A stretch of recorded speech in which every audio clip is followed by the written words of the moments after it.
Part C, sketch the graph of y equals x squared minus 4x over x squared minus 4x plus 3. Well, we've already found out one clue, and that's that it's got a stationary point at 2, 4. We don't know whether it's a maximum or minimum because we've got no sketch to go by, but we know at 2, 4 there is a stationary point, and that is the only stationary point on the curve. So, starting with the equations of the curve, let's look for the y-intercept. So, at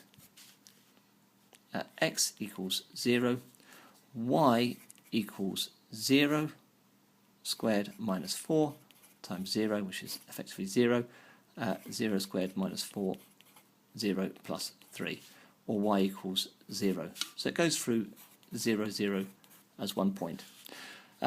Similarly, if we were to solve y equals 0 to find where it crosses the x-axis, we would have 0 equals x squared minus 4x. Factorise, it's a quadratic, so factorise the right hand side, x brackets x minus 4. So we get two solutions, x equals 0 or x equals 4. So it gives us 2 points where it crosses the x-axis. So it goes through the point 0, 0, which we had previously, and it also goes through the point 4, 0. Next step is to find the vertical asymptotes. So we put vert asymptote, so we know what we're looking for. And to find the vertical asymptotes, what we essentially do is look for where the denominator of our rational function is equal to 0. So we're solving x squared minus 4x plus 3 equals 0. What is factorised is x minus 3, x minus 1 equals 0. So we have two vertical asymptotes at x equals 3 and x equals 1. For a horizontal asymptote,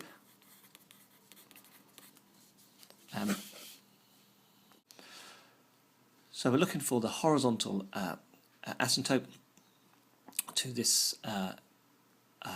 curve. So if we look at the power of x on the top is x squared, and the highest power of x on top is x squared, the highest power of x on the bottom is x squared. Notice the coefficient in front of both those is 1. We can already see that the horizontal asymptote is going to be at y equals 1, but let's just divide through by x squared to make this clear. So divide through by x squared on the top, so we can get 1 minus 4 over x, and on the bottom we're going to have 1 minus 4 over x plus 3 over x squared. So as x tends to plus infinity, y will tend towards, well, as x tends to plus infinity, this will tend to 0, this will tend to 0, this will tend to 0, so we have 1 over 1, but there'll be a little bit bigger thing on the bottom. So it'll be 1 over a number a little bit bigger than 1, so it'll tend to 1 from below 1, so 1 minus. And as x tends to minus infinity, y will tend to, well, as x tends to minus infinity, this will be 1 plus a bit, because there'll be a negative over a negative, so 1 plus a little very small number, and the bottom would be 1 plus a very small number, because minus over a minus will make a positive, plus another little bit. So again, we're going to have something over something that's close to 1 over something that's close to 1 but a little bit bigger. So it'll be y tends to 1 minus. Now if we're not sure about doing that, or we want an alternative way to do that, we can obviously just use our silver calculator and enter the function alpha y. Alpha equals fraction button alpha x squared minus 4 alpha x over alpha x squared minus 4 alpha x plus 3. And if we calculate that, when x is plus infinity, we call that 1000 for the sake of a value. And we notice it tends towards 1, but it's a little bit less than 1, so 1 minus. And similarly, we can calculate the value of y as x tends to minus infinity. So if we calculate for minus 1000, we see again that y tends to 1, but a little bit below 1. So in agreement with what we previously stated, as x tends to minus infinity, y tends to 1, but a little bit less than 1. When we find a horizontal asymptote, in this case y equals 1, we should always check to make sure we don't intercept that horizontal asymptote. So in other words, as we did previously, we're looking to solve y equals, well, y is 1, y, which is 1, equals x squared minus 4x over x squared minus 4x plus 3. We did this actually earlier, and if we times this up, cancel out x squared each side, cancel out minus 4x each side, we'll end up effectively saying 3 equals 0, so there's no solution. So in other words, just making absolutely sure that we're clear, we do not cross this horizontal asymptote. So to sketch the curve, let's put all our information onto a sketch. So our first piece of information we had was that we had a turning point at 2, 4.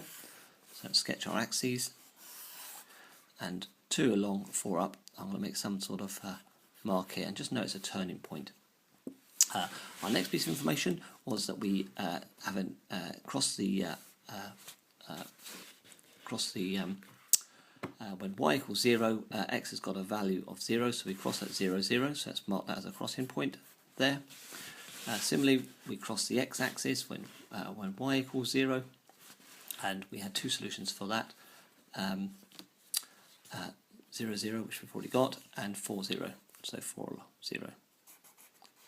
Let's mark that onto our sketch. So these are our 2 crossing points, this is our turning point. In addition, we had 2 vertical asymptotes. They were at x equals 3 and x equals 1. So this is x equals 2. This is a 0.24. Let's mark it on there so we're clear. So we've got vertical asymptotes at x equals 3 and x equals 1. So let's put them in here. X equals 1. Let's mark that 4 there so we're clear. And x equals 3 there. Okay, and lastly we had our horizontal asymptote at y equals 1. So if that's 2 along, 4 up, let's just put a horizontal asymptote right the way across there at y equals 1. We found out both from plus infinity and from minus infinity for x, both times we approached the horizontal asymptote from below the asymptote. So let's draw that on the sketch like so. So very clear we come in from below, and similarly at minus infinity we come in from below. And then we've got to fit in with all the information on the curve. Well, we're going to tend to this vertical asymptote, and we've got one crossing point here, so it makes sense that the curve comes down and approaches that vertical asymptote like so. So if I just sketch that in, going through that crossing point, going down. When we cross the vertical asymptote, we change sign from being negative to being positive. And we don't cross this horizontal asymptote, but we go through this turning point. So this must be a local minimum, and it must basically come down from this vertical asymptote, touch the minimum, and go back up and approach the other vertical asymptote. So it's curving like so between the 2 asymptotes. And similarly, as we go over this vertical asymptote, we change sign from being positive to being negative. So we're down here, and this time we must come up through here and up to the horizontal asymptote. So we sketch like something like so. So our final full sketch looks something like as shown there.